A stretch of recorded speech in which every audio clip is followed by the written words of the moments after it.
I'm Nubi the Ear Hustler. This is Mumu Fresh. This is We Ear Hustling, baby.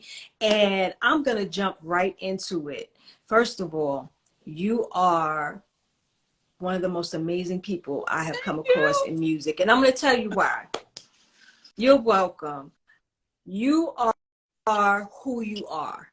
You are proud to be a Black woman. You are proud to be Patois. Is that how you pronounce it? Ta-ta. Okay. You talk about your spirituality. You talk about your indigenous background. You are a champion for so many of us. You teaching these kids in these schools. You breaking it down. You getting ready to do a book. Like, you are amazing. And I really feel like people sleep on you. They lost. Tell them get their Z's. Catch up with me later. Listen, tell me a little bit about growing up in Baltimore and how you stumbled upon your voice. I wouldn't say I stumbled upon it because I feel like my mother really curated it. My mother had a list of songs or artists that could be played in the house that could not be played. She said, if you listen to bad singers, you'll become a bad singer.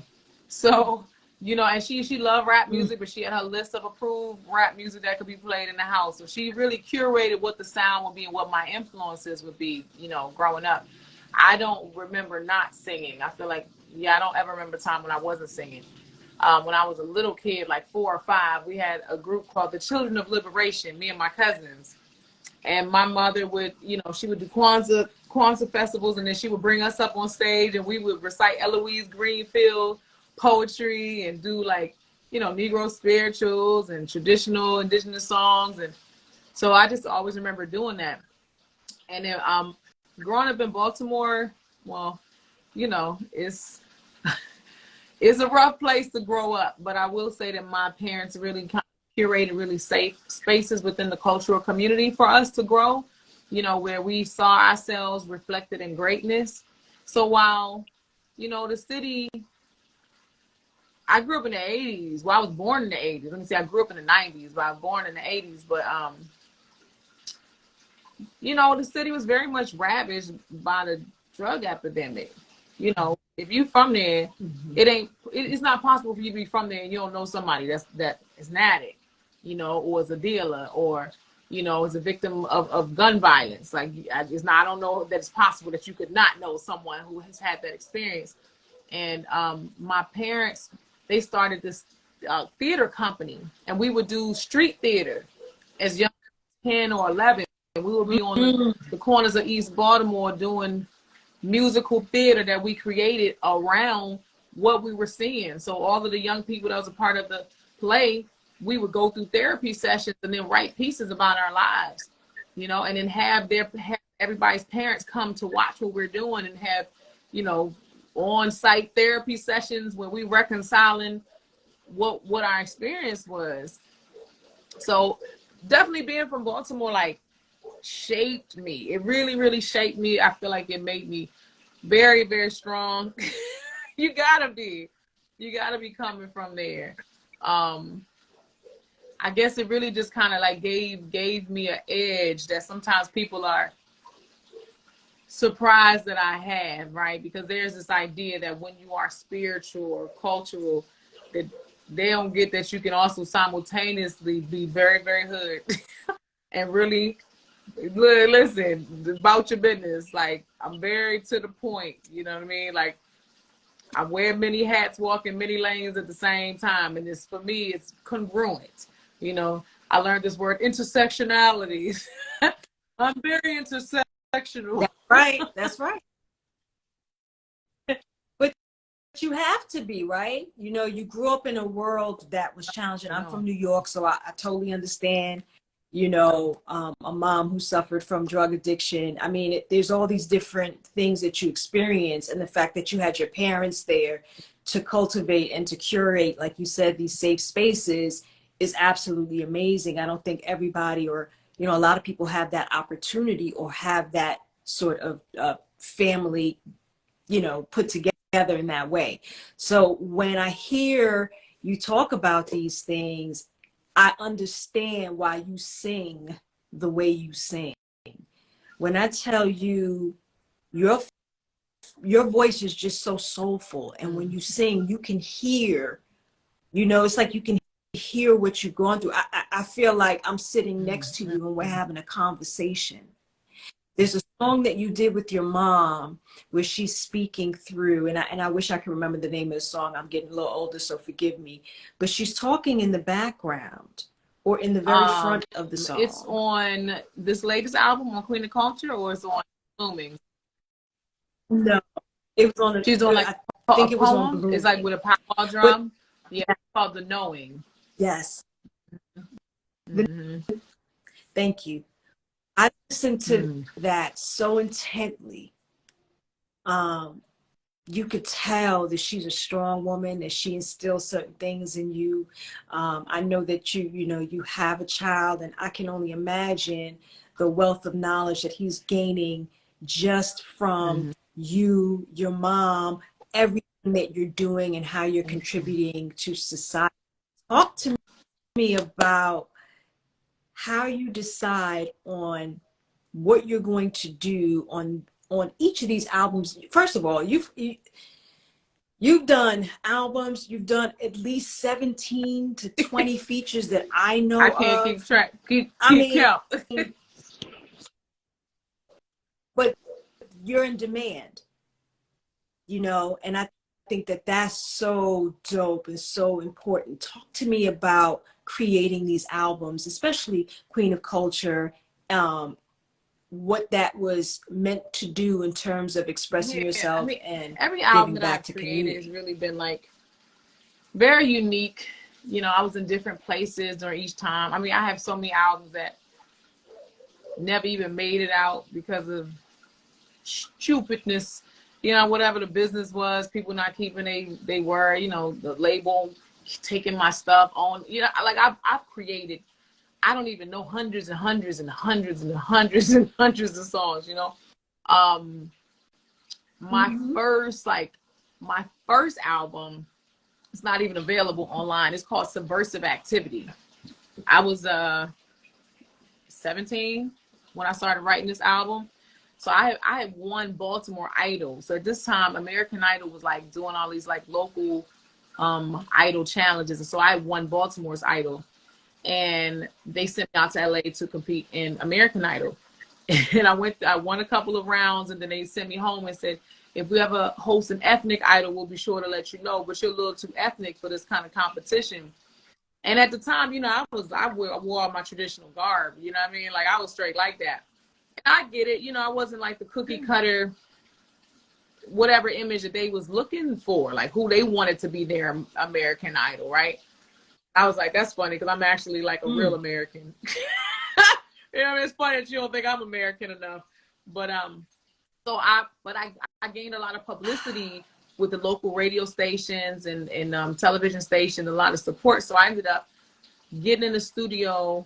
I wrote a grant with a nonprofit I was working for as a teenager.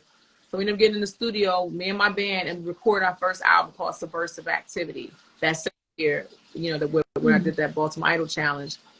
That gained us some support. We ended up, you know, doing a label deal, and we recorded music on that label that never. So we got like 2 albums on that label that'll never see the light of day. We did another deal with Columbia, another album that won't never see the light of day.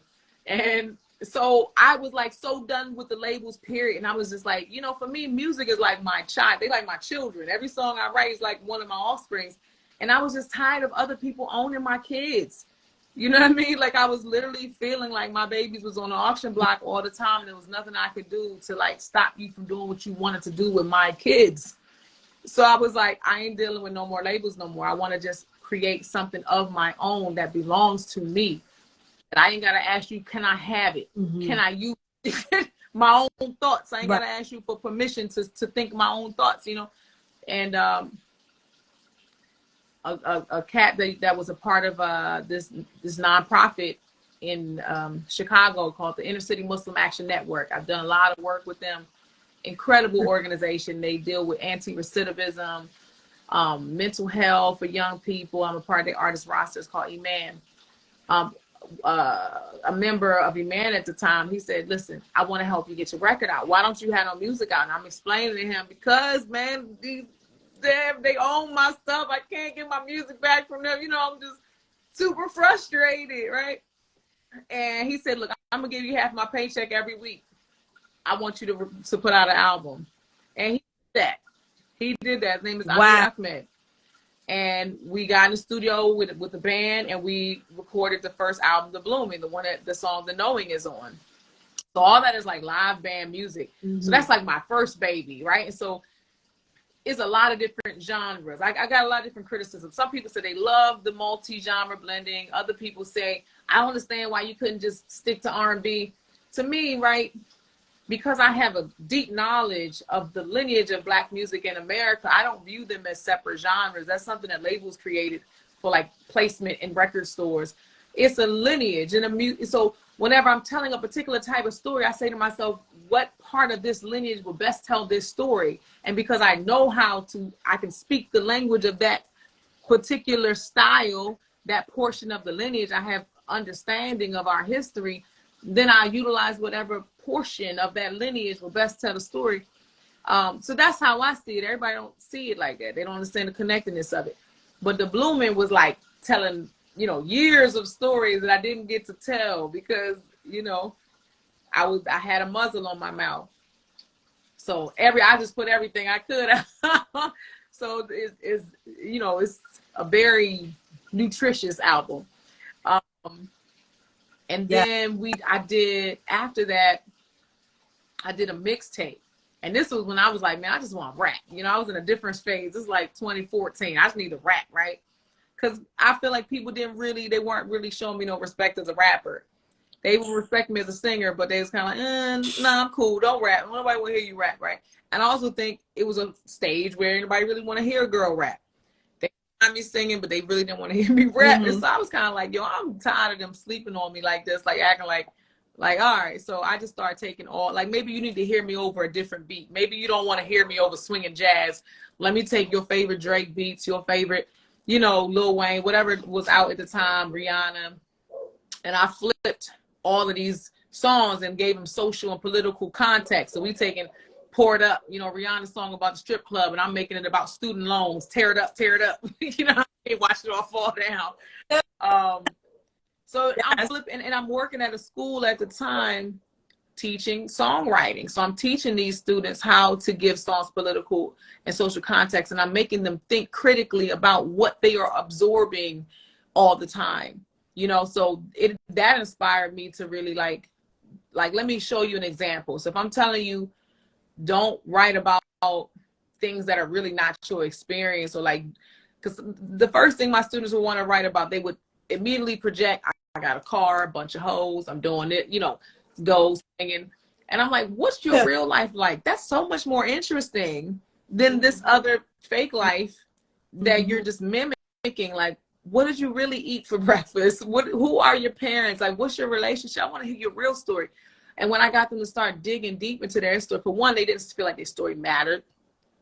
Started to dig deep into it. It was so good. It was so rich. Like, you know, so we had a really great class that summer, but it just inspired me as well to write these songs, you know, with the beats that they like, but to flip it. So that was my mixtape, the reintroduction of Mumu Fresh. Mixed by DJ Dummy. He hosted that one. And then 2017, I put out the first Vintage Babies album with me and DJ Dummy. Now, me and Dummy been friends a long time. And it was like kind of a gap in between that time because we was on the road. We was on tour. Me and him both went on tour with Common for like several years. And, you know, it's very hard to like record while you on the road. You got to be very focused to do that. And actually, in between, I actually recorded another project with Ninth Wonder that has not come out. And so after that project, I went back in the studio and recorded this album with DJ Dummy. So that's actually like, so yeah, Subversive Activity, The Blooming, mixtape, the Ninth Wonder project, the DJ Dummy Vintage Babies project. Now, Vintage Babies was like, I had so much on my heart, and I was in this space where I was like, if I don't write about this, I might shoot somebody. Like I really might. Like I was like, man, I felt myself getting bitter because I was just like, I don't understand why things are the way that they are. And why, when I'm telling you they like this, you telling me that I'm making it up. Like, this is not happening to me. Like, you're telling me I'm not experiencing what I'm experiencing and that I should just take it because how it's always been. Like, right. No, bro. So I was just in this place where I was just like really having this reckoning with like, this can't be life. Like I'm not taking that on the chin. I actually can't take any more on the chin. And if you say something to me again, just don't say nothing else to me. Just don't say nothing else. So, but I wanted to find a way to transform that. I didn't want to give it to the people in a way that was poison. You know what I'm saying? Because I experienced it as poison in my own body. But I wanted to give it to people in a way that could be healing. Right. So every feeling I was feeling, I wrote the affirmation of it. It was like, nah, I'm going to give you what it would be like if I suspended my disbelief that this was possible for me. What would it sound like? Songs like Miracle came about, you know. The year I was working on Vintage Babies, my nephew was murdered in the street in Baltimore, you know, kicked out of a car, shot several times, point blank. You know, I watched this boy be born, you know, and so that's when that song Work in Progress came. I flew out to LA like just in tears, like I was like, dummy, give me a beat. I need to get this out of my chest. So I was like, I can't, I don't know.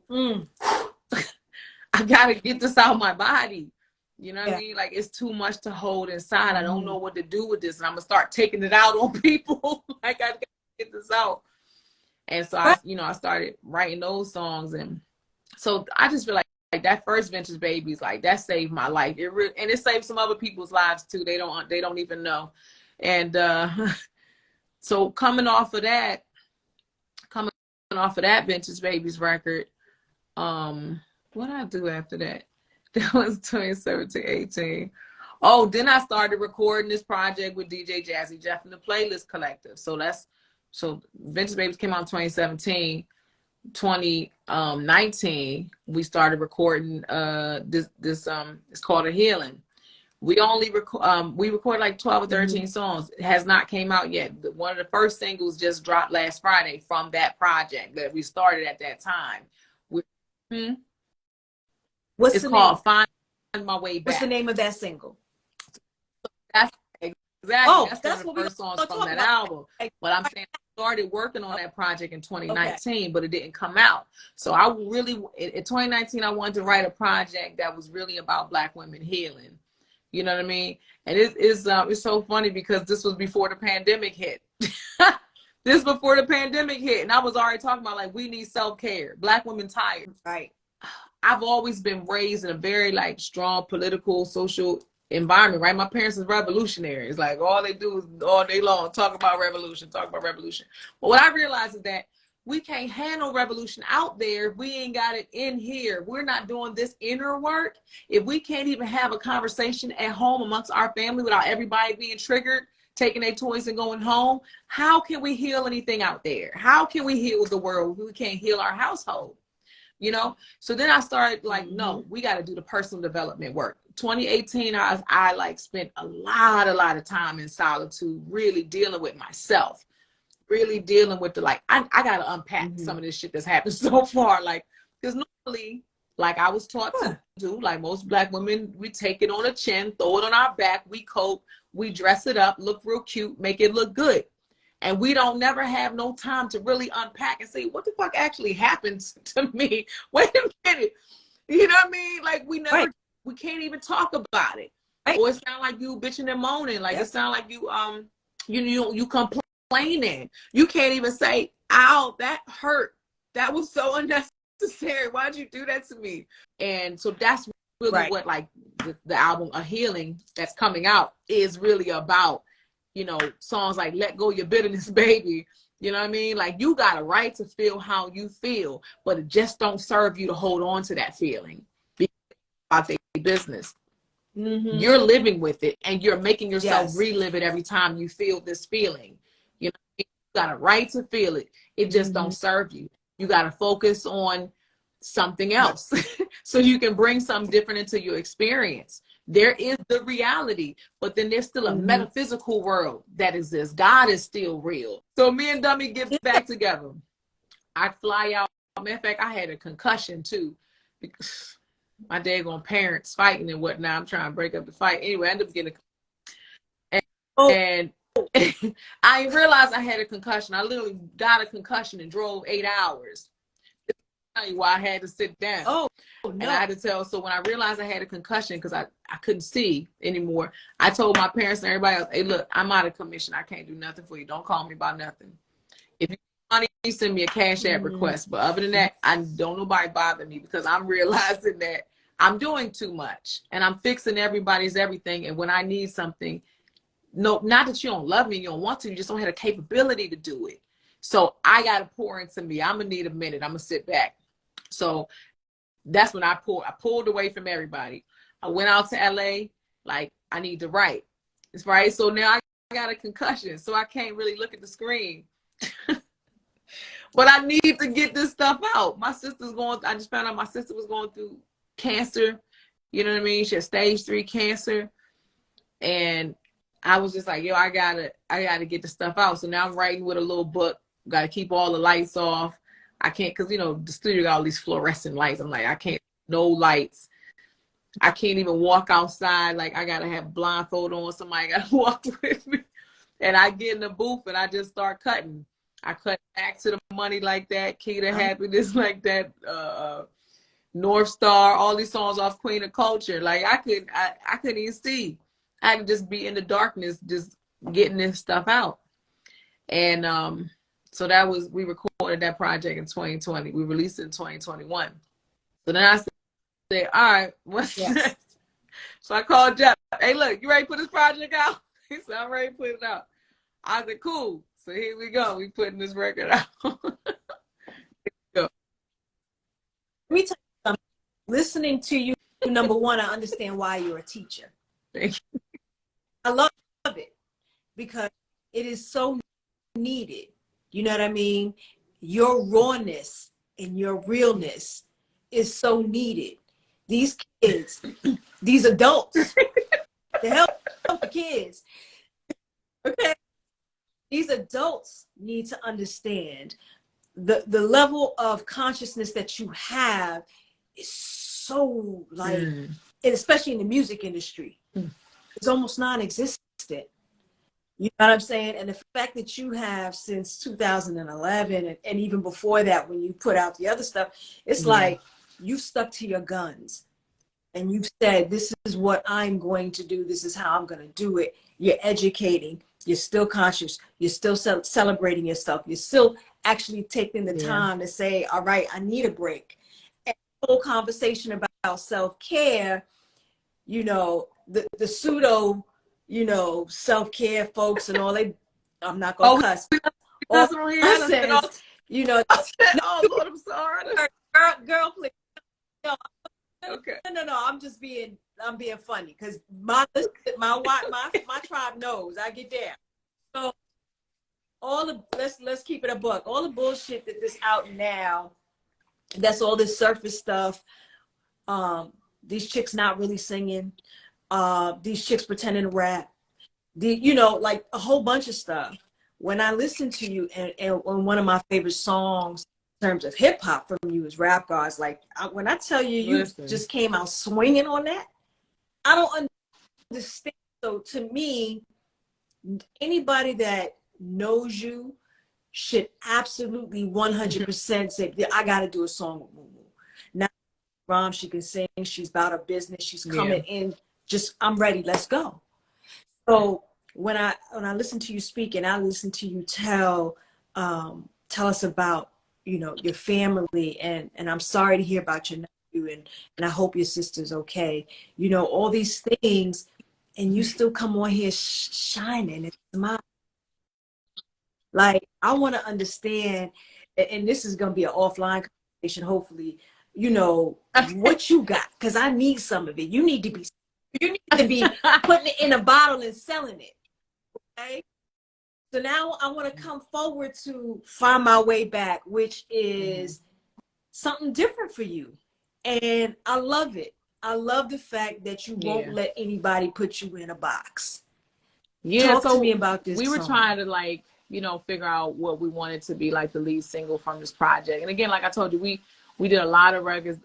This project is very different from other projects. For one, it's collaborative. So, you know, Jazzy Jeff, incredible mentor and wonderful friend of mine, put together like a really dope dream team of producers and writers, you know. So it was kind of like my first time collaborating with other writers, you know, and sitting and having deep conversations for days that turned into songs.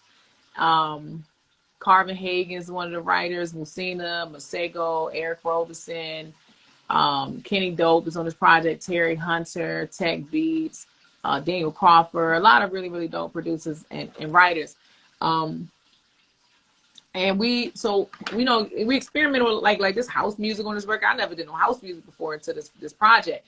But, you know, working with so many DJs, like they got a different palette, you know, so they exposed me to different things. And so Vidal played this joint, and I was like, ooh, what's that? What's that? You know, I was like, let me get that one. Let me play around with that. And again, like I said, this whole project is about like self-healing, self-love, and find my way back. For me, is like, for me, the verses is like that pep talk you got to give yourself in the mirror, like, yo, you know, you that one. You know what I mean? Like, and I wanted, because sometimes when you have a hard time, sometimes we let circumstances like become our identity, our reality. Just because you're going through a hard time don't mean, it does not change like your value or your worth. Like, we need to hear that. A lot of people, situational, you know, fair weather friends, they with you when you popping, and then when you struggling, they not with you no more. You know, it's not cute. You're not a good look. And it's like, those are that moments when you got to talk to yourself in the mirror and be like, look, I am who I am. On my worst day, baby, I am who I am, you know, and I still know I got somewhere to grow.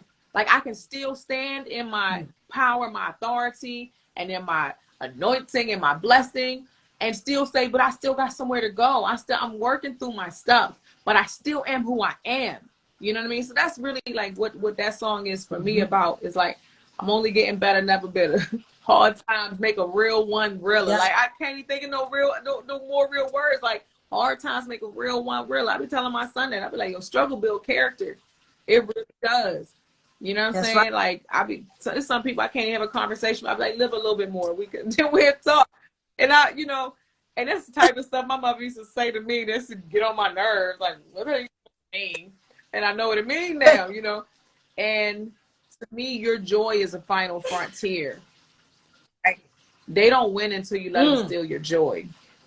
Whoever was trying to throw you under whatever bus, it's just when they take your joy, when you sitting with yourself and you ain't got no joy because of what they did, that's when you let them win.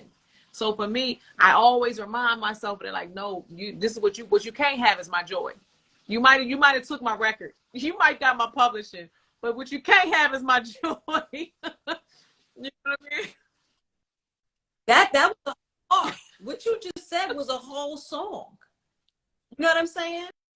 Like, and the conviction in your voice when you're speaking about this stuff, the passion that you have, you hear it through every single song that I've ever heard you do. This is why I do these interviews, because I want to feel this same synergy and this same passion. You know, when artists are talking about their creations, you're giving this to the world. This is you. You're giving of you. So when I hear these songs and each one of them has something different for me to learn from and to grow from, I'm for the next thing. Talk to me about Black Girls the one that Rock just passed at the Kennedy Center. Yeah, so listen, I love Bev. Bev has been a huge supporter and advocate of mine. She has fought for me on many fronts, and I will always be grateful to her for that. So when she called, I come. You know what I'm saying? Simple as that. You know, she put me on my first award show, Black Girls Rock Awards, in 2019. And I tell you, I was trembling backstage. They had a big smoke machine opening, a big, you know, riser coming up, and I was standing behind it. And all I was thinking was, just don't walk pigeon-toed when you walk out there. Straighten, don't be pole-legged when you walk out there. Straighten your legs up, girl. And I was like, but I can't. I don't know how to straighten them. I was born this way. But no, man, it was a super powerful. Our first, award show together, super powerful. So each time she's done the festival, like I've hosted Black Men's Rock last year, the first time having Black Men's Rock. So when she called me this time, she was launching Black Girls Bond, and I've also worked with her, with the young girls, mentoring her young girls. And so when Bev called me, I come to rock. I come to rock the party, I do. I love Bev and I support her, and she needs more support. She needs all of our support because she was repping and supporting and advocating for Black women before we came in style, before we was cool and trending. Yep. She was advocating and standing on the front line for Black women. Yes. And for those of you who are watching, she's speaking of Beverly Bond. Beverly's been around for a long time, stomping through, bringing us great content, music, knowledge, always supporting, of course, the women. And she's put a lot of people on. And I don't think she gets enough credit for that, but I'm glad that she's still doing that because I wasn't sure, especially during the pandemic, what was going to come back. So I'm happy that she's still going. Now, you also have the Grammy Awards. I do. Up. And I can't tell y'all yet. They told me I can't tell you what award I'm getting, but I will just say I'm getting an award, and it's pretty historic. It's a big deal for me, and it's also like I started on the Baltimore and DC open mic scene as like a 13-year-old. That my first time coming to DC and rocking on U Street. I was 13 years old, sneaking into the club, jamming with the band, and so they're honoring me for my contribution to the music scene here, and it's really, really dope. Like, I'm really super excited about that because it's a lot of times, that's an artist's greatest gripe is that they're not loved in their hometown. You know what I'm saying? And so it's an honor, Mm-hmm. I'm 50-50 I'm half B more, half DC, right? They always fight over me. But I went to high school in DC, right? So I spent a lot of time in DC. I grew up really half and half because I never I didn't go to school in Baltimore. I went to a Muslim school, but not like I went to public school in DC, not in Baltimore. So it was just a different experience when you go to school in a place. And this is where like I got a lot of my chops just going from club to club to club, jamming with the different bands. A lot of artists, their first time jamming with a band is when the label put one together for them. They don't know what it's like to woodshed and to really have to like really get your chops up, like really being thrown in the water, and you got to know how to invert, I got to know how to transpose in real time while you're singing. That's why I say, give me any beat, I'm gonna bring the heat, any time signature in any key. It's really true, because I've worked hard for that. I've built my chops up. Yeah. And I mean, listen, I don't know, and I have some questions that people are coming in with and they're good questions, but when I envision you, for example, when I saw you do the song with Toby, I was like, oh, hell, we about to, what are we doing here? When I tell you, once again, Toby knew what he was doing when he got in on that dance. Okay? You add so much to everything that you have been a part of, let alone, the things that you're doing, which is why I love so much of what you do and how you deliver and confidence level. It is something that can't be taught, right? It's something that comes innately, and it just. So I'm gonna get to a couple of questions, and I'll let you get back to what you're doing because I know that you've been running all day. I really appreciate it. So the first question is what does a Mumu Lauryn Hill collab sound like in your opinion? I think Miseducation, Lauryn Hill, is one of the greatest albums ever made. So something that doo-wop feel would be incredible. You know, one of my other favorite songs is Manifest on the Score album. Yeah, Lauryn Hill is definitely like a childhood hero of mine. You know, I probably was 10 years old the first time I heard her music and was just like, what is this? And seeing her imagery was even more impressive to me, because growing up Muslim, right, I really could not look to any of the Black women in music, you know, at the time I was growing up, to like late 90s. I really couldn't look to them as an example, because growing up Muslim, they wasn't an example for me, because we wasn't going to be naked. Wasn't going to be no being naked on stage, you know. And so Lauryn, she just had like this queenliness about her, just this, she was just respectable. She just was like, she was like hard and soft at the same time, and like thorough and talented and intelligent, and but still sexy, just, you know what I mean, in her own right, like very feminine but still commanding. Like it was everything that I knew I wanted to be, you know. And so she was like a representation of that in the mainstream, because, you know, my mom wouldn't even let a lot of the other music, you couldn't even come in the house. You was not coming into the house dressed like that. You know what I mean? That's, you know, that's how it was. And for a lot of Muslim girls, they don't have representation in music, you know, because women are generally have to be over sexualized in order to be successful. So it just leaves a lot of gaps in the representation field. You know what I mean? Sade just said it's dope that you're also describing yourself, and I concur. Yeah, absolutely. Okay, I'm going to get to one more question. That question was from 804 Free to Be Me 407. The next question is, can you ask what happened? So your NPR concert on YouTube. Someone's asking what happened to that. Something happened to it. Yeah, I saw it. To me. Yeah, no. And that was an amazing performance. Like when you came in and you were just, you know, and I'm going to say chanting, because that's what it sounded like to me. And you were just, it was like you were going into a whole different realm. Like nobody else was there with you. That was so fire to me.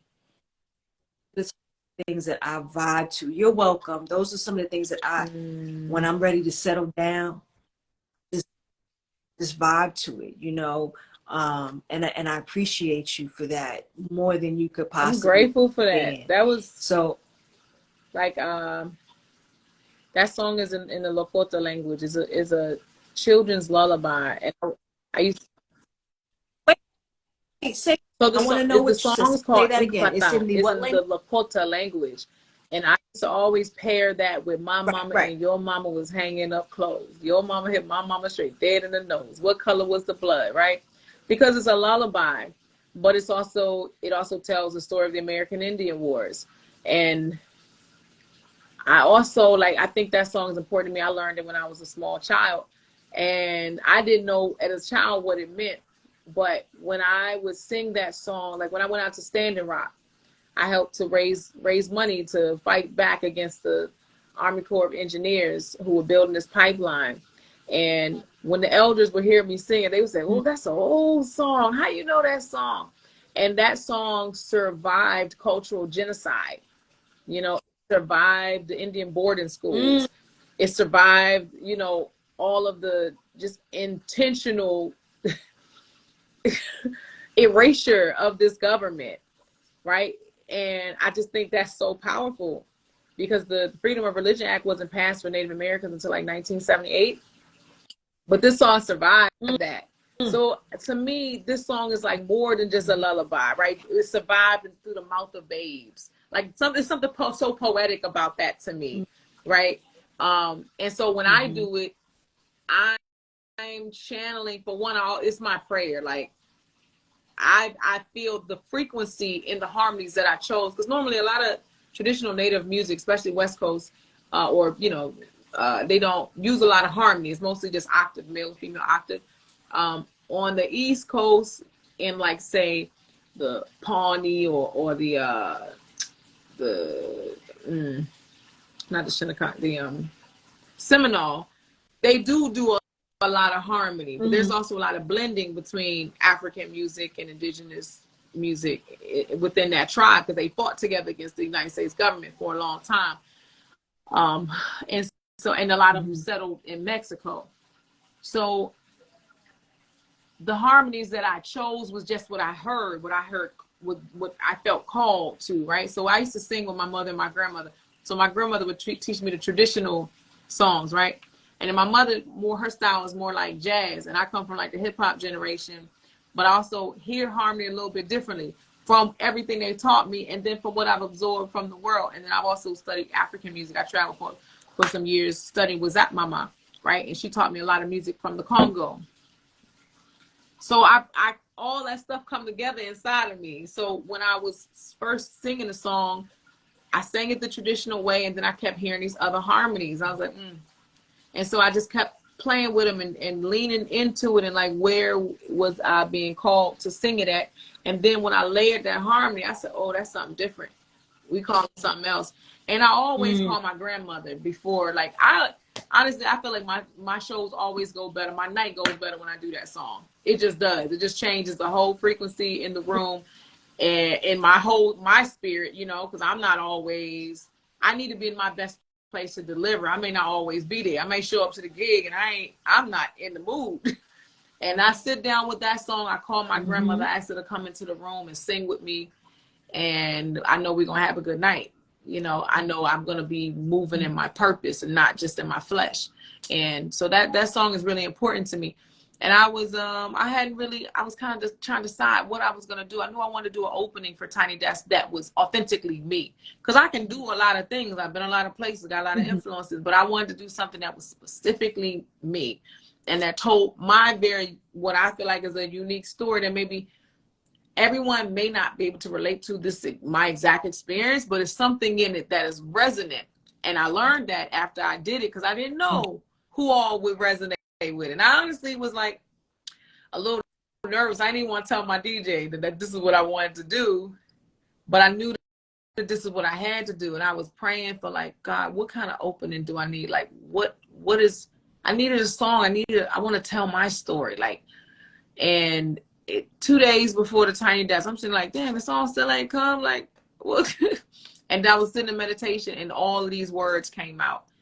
I am the daughter of freedom fighters and farmers and bootleggers and number runners, copper colored like clay, swag cooler than Indian summers, blooded by oracles and seers, water pourers and healers, once were warriors, now killers and drug dealers, black Mississippi, Choctaw and Creek, but raised in Baltimore, so my vernacular from the streets, we move carefully. My pack of wolves, they care for me prayerfully. You'll only lose a limb fooling with them. I am the product of a gypsy and a kingpin.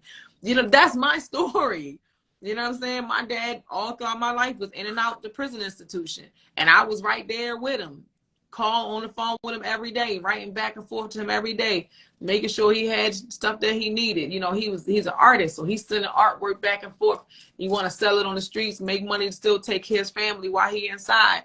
Like, that's my story. You know what I mean? And then between that, we at the masjid, then we at the sweat lodge, and we at the powwow, we at the vision quest, we at the protest. Like, that's my life, you know? And it's just one fluid thing. It ain't a whole bunch of different perspectives. This is just where we at. And the main thing is just we was always banging on the system. You know, my mother took all of us out of school. She ain't get no curriculum from the government. She was just like, I'm taking all y'all out. I don't want y'all to never think. I don't want you thinking their thoughts. I don't want their thoughts in your mind. I want y'all to be free. And if I let you go to school with them, they're going to indoctrinate you to hate yourself. So she just took us all out of school and just was like, our curriculum was like, sit with grandma and learn about herbs. Learn to make spiritual baths. Yes. You know what I mean? You got to do an essay on Geronimo, on Osceola, on Sitting Bull, on you know, Patrice Lumumba. Like that'll be our schoolwork. I'll be honest, I did not know like none of the presidents, none of their stories, none of their nothing until I was probably like in 9th grade. I ain't know no George Washington, none of them. I ain't know Benjamin Franklin. I ain't know none of them people, nothing about them. All she told me about Benjamin Franklin was that he stole the government, the idea of democracy from the Iroquois Confederacy. So when I went to school, they said, what do you know about Benjamin? No, he stole the government. he stole democracy from the Iroquois Confederacy, but he hates women, so he got rid of the Council of Elder Women, and that's why this government don't work. That's what I told him when I got to school. I said, what? I love it. I love it. This is what I'm talking about. This is what we need. This is what, you know, I think is missing. You know, we talk about banned books. We talk about, you know, critical theory thinking and bullshit that's going on in these different places and how they're trying to stop these exact types of conversations, which is why it's so important that you are teaching, because I already know, I don't care if you're just teaching music. I know it ain't always just music you're teaching. You know, I said I already know, you know what I mean? So whoever your students are, and I know there are a couple of people here said that they met you, they don't know how blessed they are to have someone who speaks the way you do, who looks like them, who's able to give them knowledge, who's able to teach them self-love, who's able to articulate and say, hey, you need to figure out who you are. All of this stuff that you're offering to the world. That's why I said, like, where is everybody? Because I'm like, do they not hear what I hear when I hear Mumu? You know what I mean? Like, and you have every right to stand on a pedestal and say, I'm here. So I respect that. I respect that so much about you. I respect. And by the way, you can't just give us bars and not sing a little something for us. Right. You gotta go with it. Come on, a little verse or something. But I just have to say that your time is now. You know what I'm saying? And I feel that wholeheartedly. And that is in whatever you do. And I was on a live that you had the other day, and I believe I heard you talking about possibly putting together a book. I'm writing a book. Spirit told me I want to get it done this year. I feel like, you know, when you get an assignment, you gotta be obedient or God starts slapping you around. So I know I gotta finish this book. And really it started because I will be on tour, and women in particular will always come and ask me questions like, hey, how you do distribution? How you do this? How you get a booking agent? How was you able to set up this tour? How you do this and that? And a lot of these things I just learned out of necessity. It had to be done, you know, and waiting on people to do the things they say they're going to do just has never worked out for me. You know, I often am criticized and I'm too independent. And you just want to do everything by yourself. It's like, no, I don't. But you don't follow through, my dude. You don't got no follow through. So I end up having to do it because one thing about me, I'm going to get it done come hell or high water. Like if I commit my mind to it and I say that I'm going to do a thing, I'm getting it done. Like we going to keep on talking about this going back and forth because I'm going to be over it. I'm a person that like, I need newness, right? So I need to complete things so I can move on to something new. I ain't going to keep on doing the same thing over and over again. So I end up pushing forward and just doing things. Like when I did my first tour, I ain't had no money to do no tour. This is the very first, this is like 2011. I ain't had no money to do no tour, okay? Single mom, raising my kid, you know, and so what I decided was that I met a lot of people when I had been on tour with the Roots, and I've been keeping people's cards. Like I was very forward thinking. I was a 19-year-old and I was like, I'm gonna need to come back through these bridges again. So I kept getting people's cards, different promoters, different venues, like, and it's always good to talk to a guy that ain't the main guy. Talk to the guy beside the guy, because he got to connect. You know what I mean? And he not used to people talking to him. So holla at him because he probably know what's up, right? So I would always keep people information. So I ended up reaching out to different people and finding out like, oh, you got monthly events. Can you make this event my album release concert? And I would drive city to city to city with my box of CDs, and they were making my album release concert, whatever the house band was. I sent them my music ahead of time. I'm rocking with the house band. Now I got a flyer that say I got 20 cities. They don't got to know what else is going on. They ain't got to know that it wasn't a promoter that booked this. They know that I'm going to be in this city, that city, that city, that city. I'm performing. I'm going to sell my CDs. And I'm going to use that money to get to the next city, to the next city. And that's how I was moving early on, you know, because wasn't nobody putting me on tour. They was talking about it, but they wasn't never doing it. They never came through. They had no follow through. You know, and after a while I get irritated with that. And I'll be like, it's good. Don't worry about it. Shh, I'll be back. Don't say nothing else to me, because I can't stand people that don't follow through. And so I just started putting myself on tour. Like, all right, I'm gonna call. So, hey, you doing this tonight? I'm headed there. You know what I mean? Make this my night. You know what I'm saying? I'm gonna promote. You promote, hype me up. This my night. Next city. And so now I got a booking agent. People actually pay me well to come to cities. But at that time they wasn't. But when I'm gonna sit home and not do nothing and say, oh, nobody put me on tour. Put yourself on. Put yourself on. Stop waiting on somebody. So then I started this whole. I got a whole music conference called Put Yourself On. I was doing it all throughout the pandemic, just telling people, get off your knees. Stop asking them. They don't want to do it. They don't want to help you. Get off your knees. You know what I mean? Connect with people that want to see you win. Don't connect with them fake people that act like they do and they really don't. You know what I mean? Like, do what you can with what you got right now. Start where you are. It don't have to be the biggest thing in the world. You got to crawl before you walk. So, but right now you laying. Get up and crawl. You know, so this book kind of come from that. All the things that I learned, you know, even prior to that, when I was a 17-year-old, how I recorded, you know, afforded to record my first record, like working at a nonprofit, writing a proposal for this hip hop music conference with an album attached. You know, it wasn't that much money, but it was enough for us to get in the studio and knock out what we had to knock out, you know. And then I did my own distribution. I was not even 19 years old, and I'm going from New York down to Atlanta to different record stores, putting all my music on consignment. You know what I'm saying? And then when the record store started folding, I'm like, all right, move to the next thing. But I'm just like, I was always very like focused, like a doer's attitude. And that come, my daddy was a hustler. You know, I saw my daddy, you know, flip. He had barbershops, nail salons, banquet halls. Like, he wasn't just nickel and diming. He took that money, flipped it, and built the whole empire. So I was always thinking like that, like, all right, how we flip it, how we build it, you know. And I always kept that hustle mentality. I'm always, listen, when the pandemic happened, I panicked the first couple weeks, because I ain't never lost that much money at one time. And then I said, Moo, you from Baltimore. You can get through this.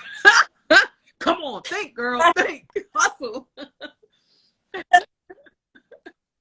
I love it. All of this has to be put in a book, because there's so much. There's knowledge, there's true stories, there's fight, there's sadness, there's all this good stuff. It's rich, you know what I mean? And I can't imagine, especially after this interview, that people aren't gonna want to know more. So again, I'm not going to keep you much longer. I thank you so much for your time.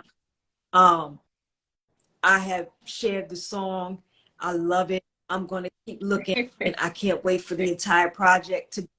I will continue to promote it and support. For those of you who are watching, stop playing. Go on ahead, support Mumu.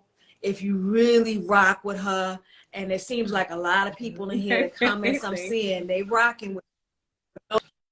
Those of you who are new to Mumu, get on board. Got a whole tribe. She's dropping knowledge. She's rhyming. She's singing. You sure you don't want to sing a little something? I need people who ain't never heard you before on here. No, just a little bit. Okay. All right. I don't know why this is in my spirit right now.